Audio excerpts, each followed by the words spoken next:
क्या तुमने कभी नोटिस किया है कि जैसे ही तुम ट्रेड में घुसते हो, मार्केट पहले तुम्हारे स्टॉप लॉस की तरफ जाती है और फिर वहां जाती है जहां तुम जाना चाहते थे, और तुम सोचते हो यार ये मैनिपुलेशन है। लेकिन क्या हो अगर मैं तुमसे कहूं कि ये मैनिपुलेशन नहीं है, ये मार्केट का एक पैटर्न है, एक ऐसा पैटर्न जो हर दिन हर टाइम फ्रेम पर रिपीट होता है।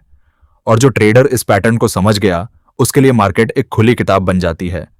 और जब तुम ये वीडियो पूरी देख लोगे तो चार्ट देखने का तुम्हारा नजरिया हमेशा के लिए बदल जाएगा।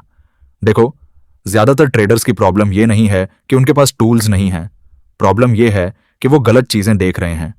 RSI ओवरबॉट दिखा रही है, MACD क्रॉसओवर हो गया, और इन सब सिग्नल्स के बीच वो सबसे जरूरी चीज मिस कर देते हैं, और वो जरूरी चीज है लिक्विडिटी। एक फंडामेंटल ट्रुथ है जो पूरी इस वीडियो की बेस है, price moves from liquidity to liquidity.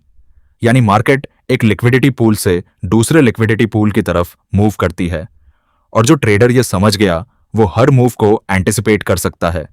Step 1, high and low. अगर तुम ट्रेडिंग में सिर्फ एक चीज मास्टर कर लो तो वो हाई और लो होनी चाहिए।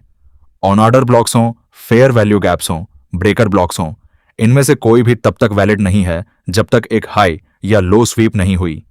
यह हायरार्की है प्राइस एक्शन की। अब चार्ट पर देखो, ये जो पीक्स और ट्रॉफ्स हैं यही हैं मार्केट के हाई और लो, और इनके पास क्या होता है? लिक्विडिटी। लिक्विडिटी क्यों होती है हाईज और लॉज के पास? क्योंकि जहां हाई है वहां रिटेल ट्रेडर्स के बाय स्टॉप ऑन ऑर्डर्स होते हैं, वो लोग जो ब्रेकआउट ट्रेड करते हैं या जो शॉर्ट पोजीशन में हैं और वहां स्टॉप लॉस लगाए बैठे हैं। और जहां लो है वहां सेल स्टॉप ऑर्डर्स होते हैं, वो लोग जो लॉन्ग में हैं और नीचे स्टॉप लॉस लगाए हैं या जो ब्रेकडाउन ट्रेड करते हैं। अब बड़े इंस्टीट्यूशंस को ट्रेड करने के लिए इन ऑर्डर्स की जरूरत होती है। वो एक झटके में $1 मिलियन पोजीशन नहीं डाल सकते, उन्हें काउंटर पार्टी चाहिए, और यह काउंटर पार्टी मिलती है इन्हें स्टॉप ऑन ऑर्डर्स में। इसीलिए मार्केट हाई और लो को हिट करती है ताकि वहां की लिक्विडिटी को ग्रैब किया जा सके।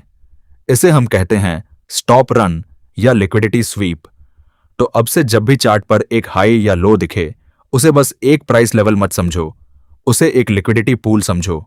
वहां ऑर्डर्स पार्क्ड हैं और मार्केट उन ऑर्डर्स को एक दिन जरूर आएगी कलेक्ट करने। Step 2, range.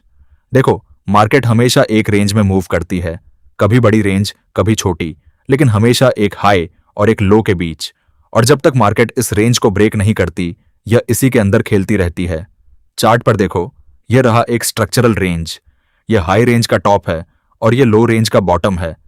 अब इस रेंज के अंदर दो तरह के ट्रेडर्स हैं। जो लोग रेंज के लो से बाय कर रहे हैं वो बुलिश हैं, और जो लोग रेंज के हाई से सेल कर रहे हैं वो बेरिश हैं। तो रूल सिंपल है, अगर ओवरऑल मार्केट स्ट्रक्चर बेरिश है तो हम रेंज के हाई पर सेल करते हैं, और अगर ओवरऑल स्ट्रक्चर बुलिश है तो हम रेंज के लो पर बाय करते हैं। अब यह रेंज कहां से आती है? दो तरह से। पहली, स्ट्रक्चरल रेंज। ये वो रेंज होती है जो कई कैंडल में बनती है, जहां प्राइस बार बार एक हाई को टच करती है और एक लो को। यह कंसोलिडेशन जोन होता है, मार्केट यहां डिसीजन ले रही होती है। दूसरी, सिंगल कैंडल रेंज।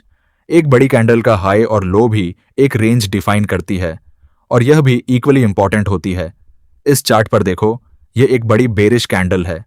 इसका हाई और लो दोनों एक्ट करते हैं फ्यूचर में प्राइस के लिए रेफरेंस पॉइंट्स की तरह। की रूल यह है, जब भी ट्रेड लेनी हो पहले एक रेंज आइडेंटिफाई करो, बिना रेंज के एंट्री मत लो। रेंज बताती है कि तुम्हारा बैटलफील्ड कहां है और कहां से तुम्हें ट्रेड लेनी है। स्टेप 3, कंटिन्यूअस पर्जेस। तो ध्यान से देखो, मान लो मार्केट बुलिश है, स्ट्रक्चर बुलिश है, प्राइस हायर हाइज और हायर लोज बना रही है, एक रेंज आइडेंटिफाई हो चुकी है। अब तुम एक्सपेक्ट कर रहे हो कि प्राइस रेंज के लो से बाउंस करेगी और ऊपर जाएगी, लेकिन क्या होता है? प्राइस रेंज के लो को थोड़ा नीचे जाकर हिट करती है, जैसे कि अभी मार्केट गिर रही है। रिटेल ट्रेडर्स घबरा जाते हैं और अपनी लॉन्ग पोजीशन क्लोज कर देते हैं। कुछ तो शॉर्ट भी हो जाते हैं, और फिर अचानक मार्केट शार्प रिवर्सल लेती है और ऊपर चली जाती है। यही है कंटिन्यूएशन पर्ज। चार्ट पर ध्यान से देखो, यह बुलिश रेंज है, यह रेंज का लो है। अब देखो, प्राइस यहां नीचे गई, इस लो को ब्रीफली ब्रेक किया, और यहां सारे रिटेल ट्रेडर्स के स्टॉप लॉसेस हिट हो गए। यह स्मार्ट मनी का लिक्विडिटी ग्रैब था। उन्होंने यहां से अपनी बाय पोजीशंस फील की, रिटेल ट्रेडर्स के स्टॉप ऑन ऑर्डर्स को काउंटर पार्टी की तरह यूज करके।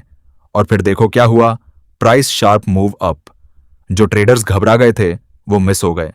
जो समझ गए वो एग्जैक्टली इस पॉइंट पर बाय कर सकते थे। बेरिश सिनेरियो में यह उल्टा होता है। मार्केट बेरिश है, रेंज का हाई स्वीप होता है, ऊपर जाकर एक क्विक स्पाइक, सारे बेयर्स के स्टॉप लॉसेस हिट होते हैं, स्मार्ट मनी यहां से सेल पोजीशन फिल करती है और फिर प्राइस शार्प मूव डाउन। तो कंटिन्यूएशन पर्ज बेसिकली एक फॉल्स सिग्नल है जो मार्केट रिटेल ट्रेडर्स को ट्रैप करने के लिए देती है, और जो ट्रेडर इसे पहचान गया उसके लिए यह एक परफेक्ट एंट्री अपॉर्चुनिटी बन जाती है। अब एक इंपॉर्टेंट पॉइंट, कंटिन्यूएशन पर्ज के बाद एंट्री कैसे लेनी है। चार्ट पर देखो, जब 15 मिनट टाइम फ्रेम पर प्राइस ने रेंज का लो स्वीप किया और वापस आई। अब आप 1 मिनट के चार्ट जाओगे तो यहां देखो, 1 मिनट पर एक चेंज ऑफ कैरेक्टर दिख रही है। यह कॉन्फर्मेशन है कि पर्ज कंप्लीट हो गया और स्मार्ट मनी ने पोजीशन ले ली। यही है एंट्री। स्टॉप लॉस उस स्वेप्ट लो के नीचे, टारगेट रेंज का ऑपोजिट एंड यानी रेंज का हाई। यह सेटअप सिंपल है, क्लीन है और हाई प्रोबेबिलिटी है। Step for accumulation. चार्ट पर देखो, यहां प्राइस एक जोन पर बार बार आ रही है, 1 बार, 2 बार, 3 बार, और हर बार वापस हो जाती है। यह एक्यूमुलेशन है। यहां क्या हो रहा है, स्मार्ट मनी अपनी पोजीशन बिल्ड कर रही है। और यहां एक रूल है जो बहुत पावरफुल है, जितनी देर प्राइस एक लेवल पर एक्यूमुलेट करे उतना बड़ा एक्सपेंशन मूव आएगा। यानी अगर प्राइस किसी जोन पर 1 से 2 बार आई तो मूव एवरेज होगा, लेकिन अगर 3 से 4 बार आई और हर बार वापस हुई तो जब यह जोन फाइनली ब्रेक होगा और बाउंस होगा, मूव बहुत बड़ा होगा। क्यों? क्योंकि जितने ज्यादा बार प्राइस उस जोन पर आई उतने ज्यादा रिटेल ट्रेडर्स ने वहां स्टॉप लॉस लगाए, और उतनी ज्यादा लिक्विडिटी है जो स्मार्ट मनी इवेंचुअली ग्रैब करेगी। और उसके बाद जो मूव आएगी वो फास्ट होगी, वायलेंट होगी और बहुत दूर तक जाएगी। चार्ट पर इस एग्जाम्पल को देखो, यहां प्राइस इस लो जोन पर 3 बार आई, हर बार थोड़ा बिलो गई और वापस आई। यह क्लासिक एक्यूमुलेशन था। और देखो इसके बाद क्या हुआ, एक एक्सप्लोसिव बुलिश मूव जो रेंज के टॉप तक स्ट्रेट गई। पेशेंस यहां की है। एक्यूमुलेशन देखकर तुरंत एंट्री नहीं लेनी, वेट करो, पर्ज का वेट करो, COGH का वेट करो और फिर एंट्री लो। एक्यूमुलेशन ने तुम्हें बताया कि मूव बड़ा होगा, अब एंट्री सही जगह लो ताकि पूरा मूव कैप्चर हो। इस 15 मिनट चार्ट पर ध्यान दो। स्टेप 1, स्ट्रक्चर देखो, यहां प्राइस हायर हाइज और हायर लोज बना रही है। ओवरऑल स्ट्रक्चर बुलिश है, तो हमें सिर्फ बाय सेटअप्स देखने हैं। स्टेप 2, रेंज आइडेंटिफाई करो। यह रहा रीसेंट हाई और यह रहा रीसेंट लो, यह है हमारी रेंज। हम रेंज के लो के पास बाय करेंगे। स्टेप 3, एक्यूमुलेशन देखो, यहां प्राइस इस लो जोन पर 3 बार आई, हर बार वापस हुई। एक्यूमुलेशन हो रहा है, स्मार्ट मनी पोजीशन बिल्ड कर रही है। स्टेप 4, कंटिन्यूएशन पर्ज का वेट करो और देखो, यहां प्राइस ने रेंज का लो ब्रीफली ब्रेक किया। यह था continuation purge. Stop losses hit हुए, लिक्विडिटी ग्रैब हुई। स्टेप 5, 1 मिनट पर कंफर्मेशन। इस पर्ज के बाद 1 मिनट चार्ट पर आओ और देखो, यहां एक बुलिश चेंज ऑफ कैरेक्टर है, स्ट्रक्चर शिफ्ट हुई। यह है एंट्री सिग्नल।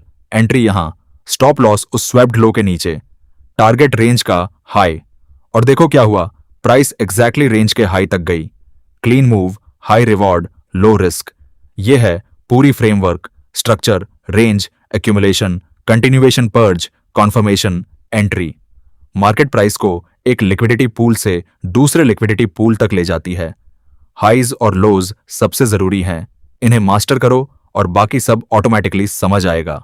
हमेशा एक रेंज आइडेंटिफाई करो और रेंज के ऑपोजिट एंड को अपना टारगेट बनाओ। कंटिन्यूएशन पर्जेस तुम्हारे बेस्ट फ्रेंड्स हैं। ये वो मोमेंट्स हैं जब स्मार्ट मनी तुम्हें फ्री एंट्री दे रही है, बस घबराना नहीं है। और जितनी लंबी एक्यूमुलेशन उतना बड़ा मूव, पेशेंस रखो। बस चार्ट खोलो, हाइज लोज मार्क करो, रेंज आइडेंटिफाई करो और देखो मार्केट खुद बताती है कि कहां जाएगी। अगर यह वीडियो हेल्पफुल लगी तो लाइक जरूर करो, चैनल को सब्सक्राइब करो, क्योंकि यहां हम मार्केट को वैसे समझते हैं जैसे इंस्टीट्यूशंस समझती हैं। मिलते हैं अगली वीडियो में।